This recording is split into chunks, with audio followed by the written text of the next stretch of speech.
Енді осы және өзгеде жаңалықтар толығырақ. Ескірмейтін айыптар Алматыда Храпуновтарға қатысты сотта алдын ала тыңдау өтті.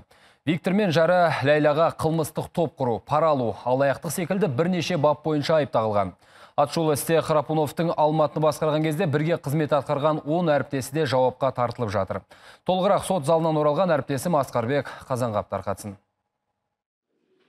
Бүгінгі сот отырысы бас кейіпкерлерсіз басталған спектакльге ұқсайды. Басты айыпталушылардың жоқтығынан істің шұбатылып сағыша созылғанына 10 жылдан асты. Храпуновпен ауыз жаласып, ымжымдары бір болды деп айып тағылған Алматы әкімдігінде әр жылдары қызмет еткен 9 азамат осында. Оқулығын үйде ұмытқан оқушыдай отырысқа адвокатсыз келген Абдулғазиз Мұқашевтың әрекетін сот әбестікке балағандай. Тіптен сол үшін процесті уақытша тоқтатуға тура келді. Подсудимый уже говорит, что нет с ним связи со своим адвокатом. Ну, другого, значит, предоставить. Без адвоката в любом случае нельзя. Мұқашевтың бейғамдығы өзге айыпталушылар мен қорғаушылардың қытығына дейді. Бір адам үшін отырысты кейінге қалдыруды ешкім қаламады. Сәл үзілістен кейін судья отырысын жалғасатынын айтты. Олардың бәріне ақша жымқыру қылмыстық топқа қатысы бар деген айып тағылған. Кезінде Храпуновтың орынбасары болған Яков Зайц кінәсін ішінара мойындады. Сондай-ақ осыдан 10 жыл бұрын автобус астында қалып жадынан айырылғанын айтып, ағынан жарылды.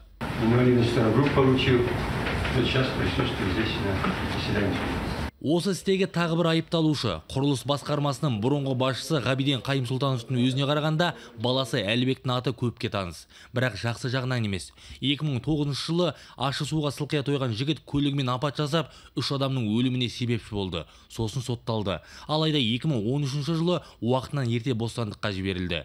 Ғабиден Қайым-Сұлтановтың қорғаушысы одан қылмыстық істің ескергеніне байланысты бар айыпты алып тастауға өтініш білдірді. Айта кетейік, ерлі-зайыпты Храпуновтарды қамау туралы сырттай шешім шыққан, ал қалғандарынан елден кетпеу туралы қолхат алынған. Видите, он все потные бегает. Это же хорошо.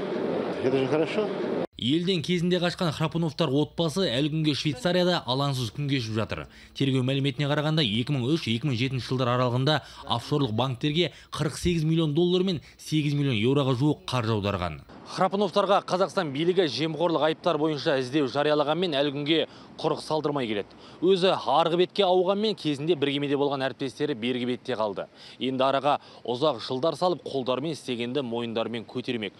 Бүгінгі алдын ала тыңдауда судья еш нәрсені кесіп айтпады. Келесі сот отырысы шілденің 31 жұлдызына белгіленді. Асқарбек Қазанғап, Алмас Әбдешев, Ламзар Люсан, КТК, Алматы.